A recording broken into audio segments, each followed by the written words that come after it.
Like the battlefield when someone uses Max Mindstorm, Phantasmal Flames is weird. While the official launch isn't until November 13th on Pokemon TCG Live, roughly 20% of the cards are out tomorrow on October 23rd. That's due to the Mega Gengar and Mega Diancie Mega Battle Decks, which includes several cards from Phantasmal Flames. To try and simplify things, the set has 94 cards in it before secret rares. All 94 of those cards will be added to TCG Live on November 13th. However, the Gengar deck has these 11 new Phantasmal Flames cards in it, while the Diancie deck has 8 new cards, though most of the cards in the latter kinda suck aside from Diancie and Wonders Patch. Regardless, you can acquire 19 unique cards from the new set 3 weeks ahead of time. Because of this fragmented release schedule, I had to make a decision, and I chose the Big Toe as my favorite. Also, I decided to make my usual preview videos ahead of the Battle Decks launch. I waited as long as I could to cover the new decks, but it still means I have roughly 3 weeks less data from Japan to work with. Ultimately, this was the best course of action as it keeps me from previewing decks after they've come out. Got it? Good, because we'll start with Mega Sharpedo EX, which is the best pure new deck coming in Phantasmal Flames. Boasting 330 hit points on a 3-prize Stage 1, Sharknado really only works with the new Toxtricity. That's because Hungry Jaw can deal up to 270 damage for 2 Darkness so long as the Shark has a damage counter on it. Toxtricity's Sinister Surge accelerates Darkness energy onto any bench Darkness Pokemon, placing 2 damage counters in the process, so activating Hungry Jaw isn't a problem. Neither is healing all but 10 damage thanks to Munkidori. Just remember that you have to manually attach to the monkey since it's a Psychic type. Unfortunately, despite all that, 270's coming up short on almost everything meaningful not named Golden Go or Ceruledge. That's where Gravity Mountain, Pecharunt EX, and Binding Mochi fly in to save the day like Thor in every Marvel movie. Gravity Mountain reduces Stage 2 hit points by 30. Pecharunt poisons Sharpedo activating Binding Mochi, so Sharpedo can deal 310 damage fairly easily, able to KO any Stage 2 with 340 or less hit points. And should there be something beefier, Munkidori can math you to victory. Because Sharpedo is a Mega, you can add Seviper, one of the best single prize attackers in the game. For 3 Darkness, it deals 240 damage if you have any Mega Dart type in play. Do the Binding Mochi thing with Pecharunt, now you're able to KO several 2-prizers with the Sneaky Snake. Oh, and don't forget that Pecharunt can deal 300 damage once they've taken 5 prizes. And Pheasantipity can snipe 100 damage in a Trapinch. This is the best performing Mega Sharpedo list so far in Japan, placing second in a tournament. Frankly, nearly every successful Sharpedo list is the same. A 3-3 Pedo plus a 3-3 Toxtricity, 1 Seviper, 1 of each Pecharunt, 1 Fez, 2 Munkidori, Hero's Cape as the Aspect, and Gravity Mountain. Thanks to Pecharunt providing switching, you can run something like Tatsugiri to never get a supporter because PTCGL hates you. And on turns where you need to buy some time, both Yveltal and Baby Pecharunt prevent them from retreating. I tried to find other options for Sharpedo, but like a beat Shark, I came up fairly dry. However, like with any deck running Toxtricity, Roaring Moon EX is a great backup attacker. Power it up with the Guitarist, then go KO anything you want.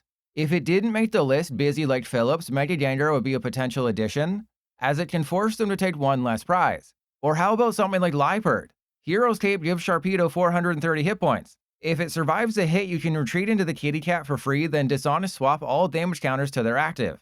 It's a hilarious combo that will rarely work because freaking Golden Go will always have it like that. The biggest and perhaps only surprise from Phantasmal Flames is how well Mega Lopunny EX is done. I had a horrible time trying to make the Megas from base set work, which led me to poo-pooing the bunny. After all, 230 damage is coming up short of Raging Bolt while giving up an easy 3 prizes in return. But Lopunny is releasing at a time where there's plenty of ways to boost its damage. While Mega Lopunny has mostly been relegated to backup attacker duty and other far more successful decks, there's 2 ways to play it solo. Either with Dusknoir or the Poison package. Dusclops and Dusknoir were the popular choice early on in Japan. Blow up a couple Dust Boys, now everything with 360 or less hit points is within range. And they still have to KO 2 bunnies to win. Since Lopunny deals 230 damage for 1 colorless if it just moved into the active, Moltres is a great alternate attacker, dealing 110 damage to EXs.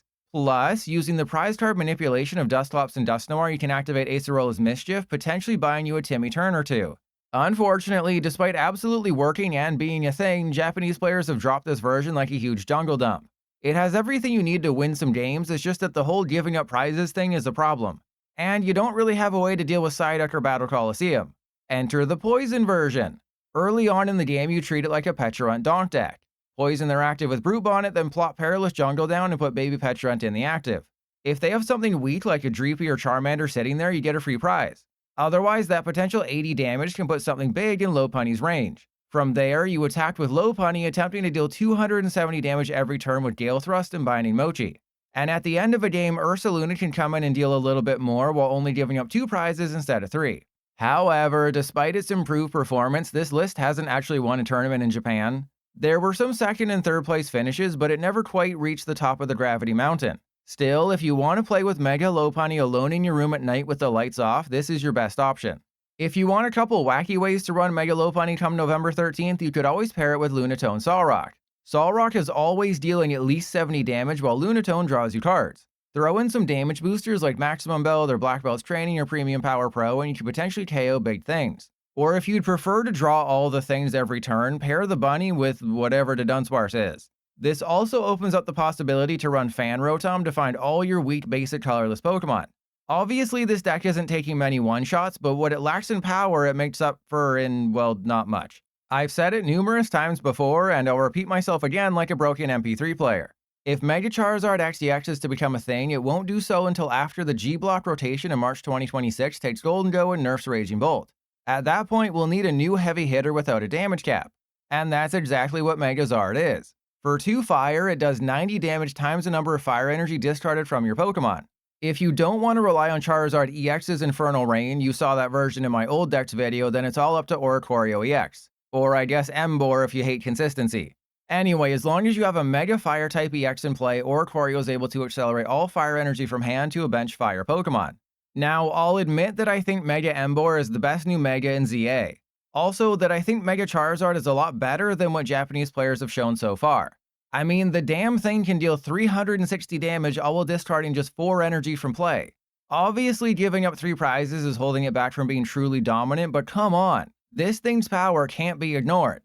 Because nearly every Japanese player relegated Megazard to a single copy in regular Charizard EX, I have to make this sort of a Trust Your Pilot special. Though that's definitely where it belongs until rotation takes Zard EX, Pidgeot EX, Chi-Yu, Earthen Vessel, and like half the Charizard EX deck we've grown to know and love. Because I want Megazard to be the focus, the list only has a single copy of the regular EX. It's still a great attacker, plus it accelerates energy, meaning you can potentially get by with 1 Oricorio EX. Except you'll have that as your last prize every time and lose because of it. Just go with 2 and idiot-proof TCG Live.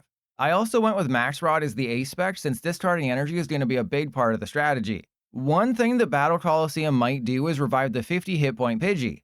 In case you've forgotten, it has a call for family attack. TM Evolution is clearly the better turn 1 going second attack. This is just a nice insurance policy. And of course, I have Psyduck to really screw over Dusknoir players and help you survive. What that particular build lacked was backup attackers. In order to make room for them, you have to pretend Pidgeot EX is my first wife and divorce from it. This opens up a whole new world of possibilities. Remembering that Oricorio can accelerate to any bench fire type when Megazard's in play, Moltres, Chi-Yu, and Charmeleon from 151 are your safe picks. But safe is just a nice way of saying boring. What if you want to go crazy? The funniest one is definitely Torkoal. For each fire energy attached to it, you flip a coin. For each heads, it does 80 damage. Load it up with 10 energy, flip 2 heads, and immediately regret your life decisions. While the EX Reshiram isn't the best idea because Megazard's better at the end of the game, what about the new Baby Reshiram? It does 240 for 4 energy. There's also the Gouging Fires, who each have a way to deal good damage. The Baby Ho-Oh does 200 if regular Charizard EX is in play. And Ethan's Ho-Oh EX can be a way to heal everybody by 50 and accelerate energy onto itself. Basically, there's lots of ways to take advantage of Oricorio and not just attack with a 3-prizer every single turn. Because my juices are flowing like the Kool-Aid Man after springing a leak, why not do something with Glass Trumpet and Mela? Terrapados allows you to accelerate 2 fire energy into play when blowing the trumpet, you just have to energy switch 1 onto Megazard. That list would look something like this. Though, admittedly, I kinda just cobbled it together and will need to test the thing to see if it actually works. While it's nearly impossible to make a deck focusing on Mega Diancie, just put a single copy in Gardevoir and call it a day, Gengar is much easier. Its ability, Shadowy Concealment, forces your opponent to take 1 fewer prize card if they KO one of your Dark-type Pokemon with damage from an EX. Because of those clauses, it's not foolproof. Dusknoir bypasses the ability, same with damage counters from somebody like Dragapult EX. And of course, single prizers don't care about Gengar.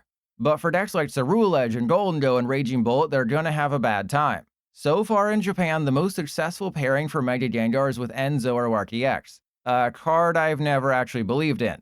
But when it only gives up one prize card, suddenly Zoroark is able to draw you cards every turn and potentially deal a ton of damage when copying Reshiram's powerful rage. I've also seen Gengar being added to Charizard, Grimmsnarl, and Mega Sharpedo lists, all in an effort to deny prizes. But this is the new Dex video, I have to put the focus on Mega Gengar. Just like Sharpedo, you pair it with Toxtricity. Now you have your Energy Accelerator. Next, throw in Seviper. When Gengar is in play, it does 240 damage. And what good Dark deck would be complete without Roaring Moon EX, who can one-shot Megas while potentially only giving up one prize in return? And that's really all there is to it. Munkidori heals, Pheasantipity draws cards, and Pecharunt poisons and activates Binding Mochi. I would recommend messing around with some counts of cards though, especially Night Stretcher. Seviper and Roaring Moon are the heart and soul of the deck, so being able to recycle them is key. Especially if your opponent isn't taking many prizes. That previous build does allow for Gengar to attack, as it does 230 damage for 2 energy and passes one of them back. But let's be real, if you're attacking with Mega Gengar, things are either going really bad or really good. You only want to use Void Gale when you know Gengar's going to survive. Its whole purpose in life is to lift up other Dark types, and the Roaring Moons are the best. The baby deals with Mimikyu and lower HP Mons, while the EX one-shots everything big. With this build, you remove Toxtricity and just run an Ancient Roaring Moon deck. Ancient Booster gives the EX Roaring Moon 290 hit points, meaning they can't simply Munkidori it the turn after a Frenzied Gouging, ignoring Gengar's ability in the process. An Energy Switch allows you to get your Moons roaring right away. Both versions of Gengar I showed you aren't insane by any means, but if they can't get around its ability, you might win due to frustration. Finally, what kind of a mentally deranged person would I be if I didn't show you a version with Grimsley's move?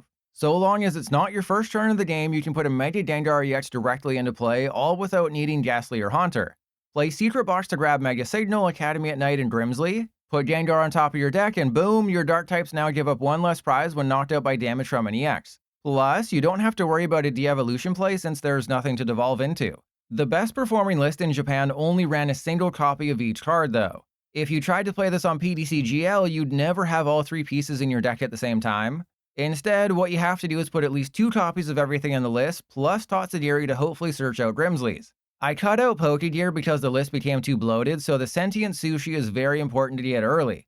Or pretend like you're Joey Wheeler and believe in the heart of the cards. The fun thing about this combo is that all of a sudden, Mega Gengar's reach extends far past the stars above. Be it Tyranitar, Charizard using Pidgeot, Mega Sharpedo, or whatever else you can think of. So long as you can waste a turn to Grimsley's, Gengar is splashable everywhere. For another wacky idea, what about 151 Wheezing? I've got a secret list built that I'll be showing off in an upcoming video unless PTCGL screws me over on coin flips. All you have to do is put Wheezing in the active with Gengar on the bench. They'll knock out Wheezing with an EX's damage, take 0 prizes, and guess what? If you flip heads, you knock them out. It's absolutely hilarious. There's also the Poisoning Pecharunt, who you can recycle turn after turn, not giving up a prize. Or Arbok EX, who will still never work despite having all the support in the world. Because 5's a nice round number, I'll include Empoleon EX last on the list. To be honest with you, I don't see the big deal about butts. I mean, we all have one. Instead of paying random strangers on the internet to see theirs, why not just make your own worth ogling? Also, at least right now, there isn't what I would call a single good new deck in Phantasmal Flames. Mega Sharpedo and Mega Lopunny will win games, but neither of them have cracked the top 10 in Japan. As for Empoleon, I doubt that will crack the top 50. Still, it's a new deck and I figured I'd talk about it. Much worse than Hisui and Gudra V-Star for multiple reasons, Empoleon EX is all about defense. First off, its ability is a Mist Energy. This gives you an auto win against Alakazam and makes life extremely difficult for Roaring Moon. Then its attack reduces incoming damage by 60 the following turn. Combine that with 320 hit points, and Empoleon EX effectively has 380 HP. Add in Full Metal Lab, that's another 30 reduction. Iron Defender and Defiance Vest and maybe even Sacred Charm are also considerations, but you can stop as much damage as you want. It doesn't change Empoleon's main weakness. Iron Phaser only does 210 damage and it requires 2 metal and a colorless. Unless you're playing a bunch of Turbo Energize and Crispin, you'll have to pair it with somebody else. Except compared to Archaludon EX, Empoleon seems far worse. Archaludon's its own accelerator, does more damage, is a stage 1, removes its weakness, and has access to the Duraludon underneath for potential extra damage. And when you remember that Piplup and Primplup are water types, meaning Full Metal Lab doesn't protect them, you're sadder than a Pokemon hater seeing everyone enjoying Legends ZA. Okay, with all the negatives out of the way, let's focus on the positives. Metang, of course, is who you want to pair with the Penguin.